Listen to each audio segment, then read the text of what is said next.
12 règles de savoir-vivre pratiquées en 1879 qu'on ne pratique plus aujourd'hui. Voilà le sujet de la vidéo. Bonjour, je suis Anne Nagas, la fondatrice du site Apprendre les bonnes manières. Dans cette vidéo, je vais vous parler, dans un très bref résumé, du livre Traité de la politesse et du savoir-vivre, argumenté des devoirs des parrains et des marraines, des demoiselles et des garçons d'honneur par Jules Clément. Ce livre date de 1879. Une amie vient de me l'offrir. Alors, dedans, absolument génial. On apprend plein de choses très intéressantes et surtout, on peut les comparer à notre époque. Ok, sans plus attendre, commençons cette énumération. En vrac, dans ce livre, nous apprenons 1. Qu'au théâtre, les femmes devraient applaudir uniquement pour la forme. Et oui, ce ne sont pas des applaudissements qui font du bruit comme pour les hommes, non, c'est juste pour la forme. On applaudit sans faire de bruit. De nos jours, non, les femmes peuvent également applaudir en faisant le bruit. Surtout, imaginez que l'assemblée ne soit composée que de femmes. À ce moment-là, ce serait fort silencieux. Bon, allez, bien. Deuxième règle, toujours au théâtre. Un homme doit toujours céder sa place à une femme, même s'il ne la connaît pas. Dans une loge, au parterre, lorsqu'il faut, les hommes doivent être derrière les femmes, même si ces dernières sont des inconnus pour eux. Donc les hommes seront toujours au fond de la loge et les femmes tout devant. Troisième règle. À table, les femmes pouvaient ou même devaient épingler leur serviette de table par 2 épingles au-dessus de leur poitrine. Ça ne se fait plus aujourd'hui, vous vous en doutez bien. Quatrième point. Après un repas en famille, il convient de plier soi-même sa propre serviette et de la mettre soit dans son rond de serviette, ce n'est pas précisé. En tout cas, dans les repas de famille, les repas intimes, chacun avait sa serviette en tissu pour toute la semaine, en tout cas pour un certain temps. Et à ce moment-là, on ne la froisse pas, mais on la plie et on la plie individuellement. Cinquième point. Au restaurant, il était tout à fait permis d'essuyer ses couverts avec la serviette avant de commencer à manger. Impensable à l'heure actuelle. Ce serait faire offense aux restaurateurs qui se demanderaient mais est-ce qu'on a fait quelque chose qu'il ne fallait pas? Est-ce qu'on a servi des couverts sales?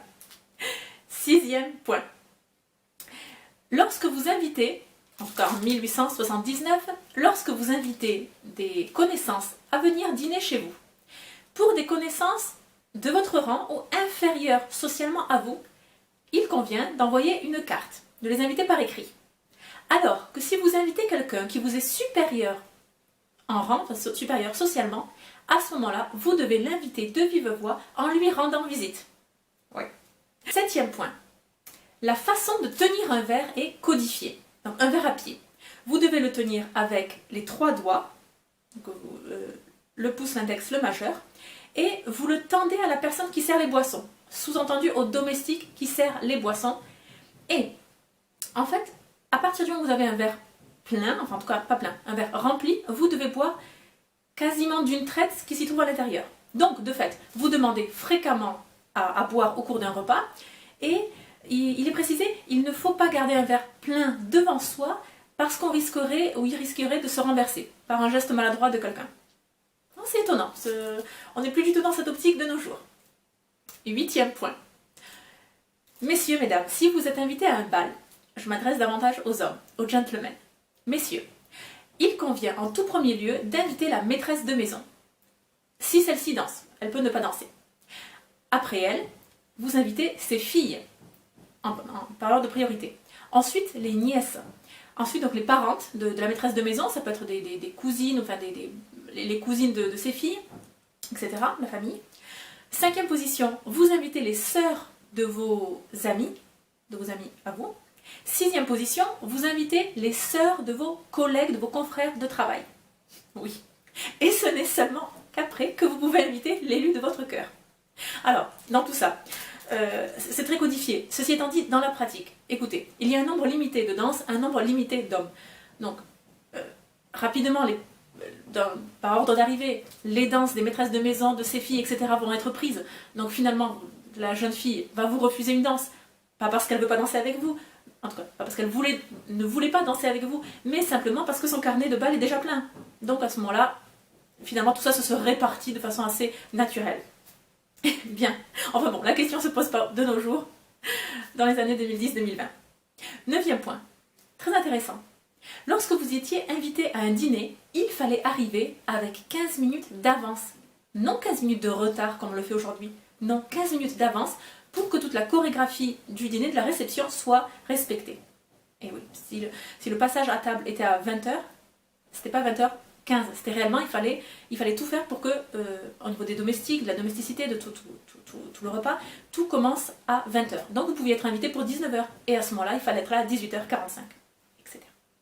Ok. 10e point. On ne trinque pas. Enfin, on ne trinquait pas. Après un toast, le maître de maison ou un autre homme portait un toast, vous leviez votre verre, et il ne fallait surtout pas l'entrecrocher avec ses voisins. 11e point. Au salon, donc, les domestiques apportaient le plateau avec le café, avec la cafetière et les tasses, les sous-tasses, et les posaient sur un guéridon, et c'est la maîtresse de maison qui servait le café individuellement à ses invités. 12e point. 12e point. Là, c'est plutôt un chapitre. Un chapitre qui m'a beaucoup plu. Enfin, un chapitre, c'est quelques pages, hein, c'est tout petit, mais quand même.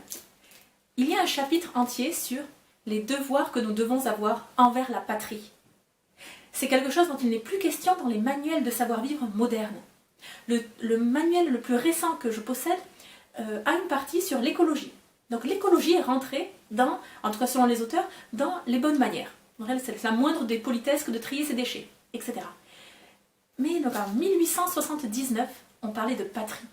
Et, à mon humble avis, cela devrait revenir.